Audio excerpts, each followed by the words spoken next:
Good evening, everybody, and welcome to Faith Chats with Andrew Burnett. I'm your host, and today I have a very special guest, my friend Brigitte Gabriel. She is the national security analyst, New York Times best-selling author, and chairman for Act for America. Her latest bestseller is Rise. Welcome to the program. Thank you, Andrew. I'm delighted to be with you. I am so excited to talk with you today as we see and we hear all about the news that's going on in Israel taking place right now. But first, I want to talk to you about your experience as a child growing up in radical Islamic terrorism and then growing up in a bomb shelter for 7 years. Share with us what that experience was like. Well, thank you for asking that question because when I travel and I speak so passionately about this issue, people always ask me, where does this passion come from?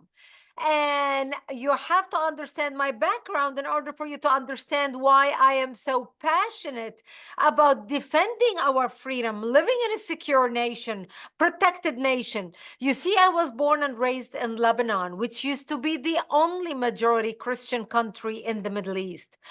We were open minded, we were fair, we were tolerant, we were multicultural. We welcomed everybody with open arms into our country because we wanted to share with them the westernization we had created in the heart of the Middle East. Muslims used to send their children to study in our universities because we had built the best universities in the Middle East. They graduated and worked in our economy because we had the best economy in the Middle East, even though we did not have any oil. Beirut became known as Paris of the Middle East, the banking capital of the Middle East. Unfortunately, Andrew, all that began to change when we started importing people into our country who did not share our values. My 9/11 happened to me in 1975 when Palestinian radical Islamists blew up my home, bringing it down, burying me under the rubble, wounded. I ended up in a hospital for 2.5 months and later ended up living in a bomb shelter underground without electricity, without water, and very little food. And that's where I lived for the next 7 years of my life, from the age of 10 till the age of 17, robbed of my youth. So you became a world news anchor at the age of 19. For inspiring journalists such as myself, what advice can you give to us that want to get in real truth world news today? Well, I wanted to make sure I expose evil. And, they say, I'm not only an expert on terrorism, I'm an eyewitness to live to tell about it.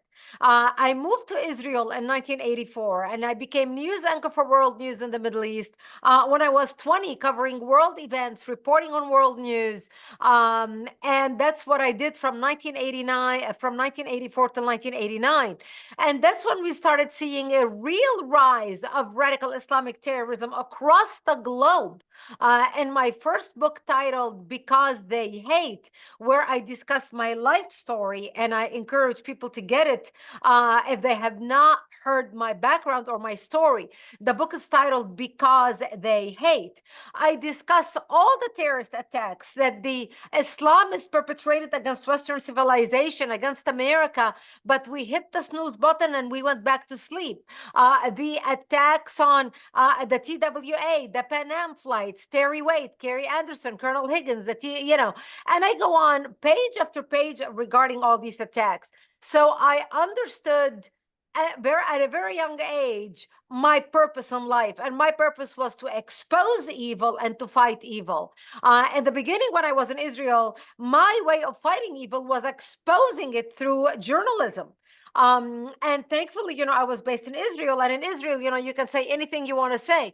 That's why when journalists go to Israel, you ask a question and you get 20 different responses. You go to the Palestinian territories or any Arabic street, you ask a question and you get the exact same response because people are afraid to speak their mind or their mind has to fit with the whatever talking points propaganda of the regime that's controlling them. So I was able to freely cover the news. That's where I met my American war correspondent and ended up coming to the United States. That's how I ended up here by marriage. And I thought I left all the crazies behind. But 9/11 2001 made me realize that the crazies I thought I left in the Middle East are now worldwide.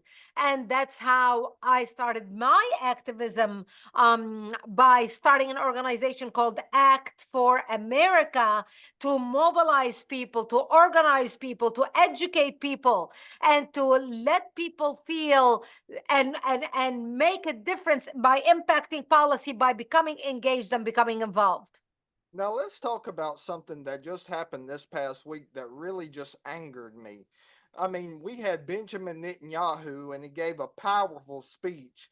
And then we have this current administration, Vice President Kamala Harris did not even attend this speech.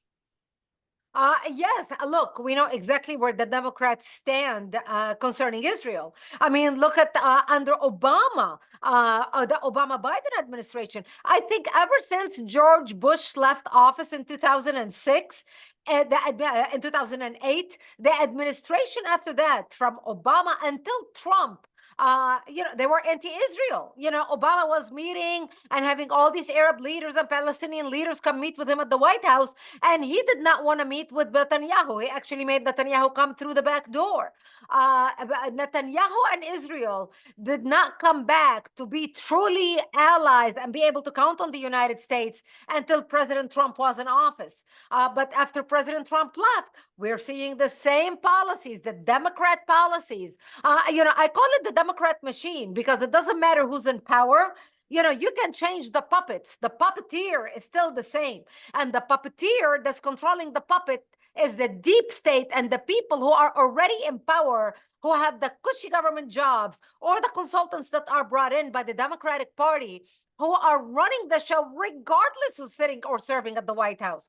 And so we saw, as soon as Biden came to office, how our relationship with Israel began deteriorating, how actually, again, the continuation of the Obama regime, cozying up to Iran, cozying up to Hamas, cozying up to Hezbollah, basically sucking up to our enemies while throwing our allies under the bus.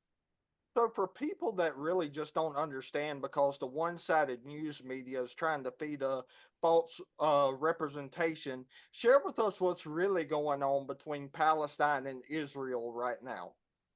Well, look, Israel has to defeat Hamas. Hamas is not isolated entity from the Palestinian people. Hamas and the Palestinian people are one and the same. The Gaza, people say, "Oh, we want a two-state solution. We want a two-state solution." Well, they had their own state. In 2005, Israel handed them Gaza 100%. I mean, Andrew, Israel dragged their people out of Gaza in 2005, kicking and screaming. For the first time, the IDF turned against their own people, dragged them out of Gaza, took them away from the businesses that they started. Not only took them away, but Israel not only took all the Jews who were alive in Gaza back to Israel. Israel dug out the cemeteries and dug out the bones of buried Jews in the cemeteries of Gaza and took them to Israel because they knew what the Palestinians are going to do to those cemeteries and the disrespect that they're going to show. And so they handed them Gaza free and clear in 2005. The Palestinians held their first election. And who did they elect? They elected Hamas. And the first member of cabinet of the Hamas that they elected was a woman by the name Nidal. She was known as the mother of the resistance, al-Muqawama. And the reason why they elected her is because she had buried 3 of her sons as suicide bombers. Her commercials were images of her dressing her own sons in a suicide belt and standing by their side as they recorded their last video before they blew themselves up. And so she ran on the platform. I already gave 3 sons for the cause, fi sabilil jihad. I have another 7 to give. And that's who the Palestinians elected. So for people who say, oh, well, it's just Hamas, the Palestinians are different. Hamas and the Palestinians are the same. Hamas needs to be taken out. And whatever's left of the Palestinians need to put the fear of God inside of their hearts to understand that if you continue down this path, you will be destroyed. You will have no future and your children will have no future. If you decide to turn over the radical Hamas elements within your community, then maybe we can sit down and negotiate peace with you. So, what do you think is the solution of releasing the hostages that Palestine is still holding to this day? Oh, well, look, America is not doing anything to put the pressure on Hamas to release the hostages. I know we're talking about a hostage deal and this and that and negotiations, but every time Kamala Harris talks publicly about, well, we're working on a ceasefire, she's basically communicating directly with Hamas saying, look, you don't have to stop the fighting. Don't worry, America's got your back. We're going to continue the negotiations, which will empower you. And basically, you all can return back to your locations. And don't worry, America's not going to do anything to Israel. Look, America should have had a red line because we have our own hostages. Remember, there are 8 American hostages among those hostages that you don't hear our administration talk about as if they are non-existent. And so it's like as if we don't care about our own citizens.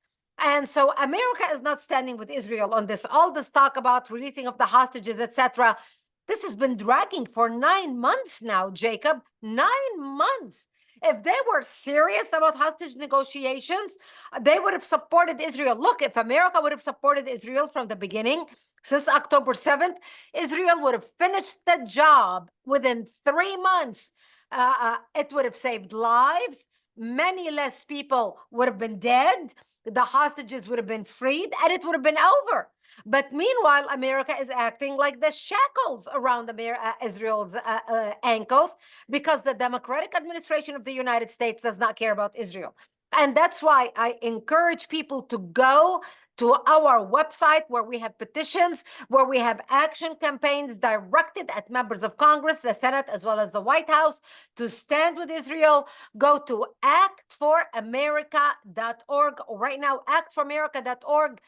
Jacob, we have over 10 million actions. Over 10 million people have taken action on our pro-Israel campaigns to stand with Israel on our website. So we make it very easy for people to take action, to make a difference.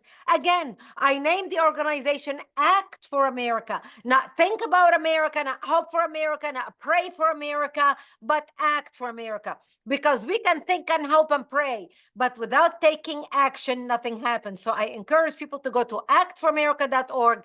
Take action on our Act Now campaigns, where we are standing with Israel, where we are standing against the mockery of the Last Supper of Jesus Christ at the Olympics. We have a campaign right now directed at not only our members of Congress, but at the Olympic Committee and even the Pope and world leaders to stand up and defend Christianity. So I encourage everyone listening, go to actforamerica.org right now. Take action, stand with us, support our work, become a member.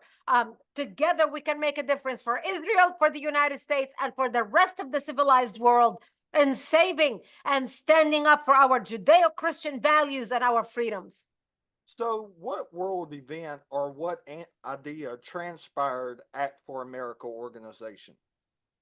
Well, because I'm a survivor of terrorism, on 9/11, when 9/11 happened, 9/11 was a defining moment for the United States. We all did the same thing on 9/11. If you were close to a television set and you were alive and you understood what was going on, you were parked in front of that TV set. We could not get enough news. We felt hurt. We felt broken. We felt devastated. We felt sad. We felt frustrated. We couldn't believe somebody could hate us so much that they would hijack airplanes and use them as human missiles, flying them into skyscrapers with the sole intentions of killing tens of thousands of people.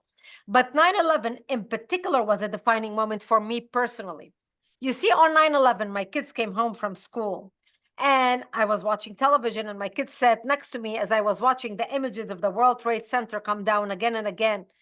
And my youngest daughter said to me, Mommy, why did they do this to us? And that was the exact same question, Jacob, that I asked my father when I was a 10-year-old little girl wounded in a Lebanese hospital in Lebanon, where I asked my daddy, why did they do this to us? And my father said to me, they hate us because they consider us infidels and they want to kill us. So I learned since I was a 10-year-old little girl that I am wanted dead simply because I belong to the Christian faith and lived in a Christian town. When my daughter asked me that question, I looked at her and I repeated to her the same words that my daddy said to me. They hate us because they consider us infidels and they want to kill us. Here we were, 2 generations apart. I was a young Lebanese girl. She's a young American girl. I spoke Arabic. She spoke English. 30 years apart, at 8,000 miles apart, 2 continents apart. And I had to say to my daughters the same word my daddy said to me. That day was my defining moment.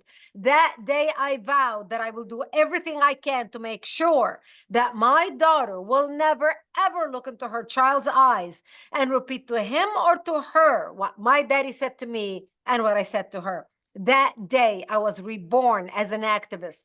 And that's when I started Act for America. I laid in my couch in my family room and I started praying, God, what can I do to make a difference? But what can I do to make a difference? You see, Jacob, I'm a firm believer that every single one of us has a purpose. Every single one of us has a destiny. We all were born with a purpose. Some people live a lifetime without ever realizing their purpose. I realized my purpose at a young age after 9/11.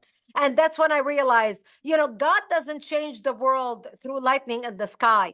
God changes the world through his people. He uses his people as instruments of change.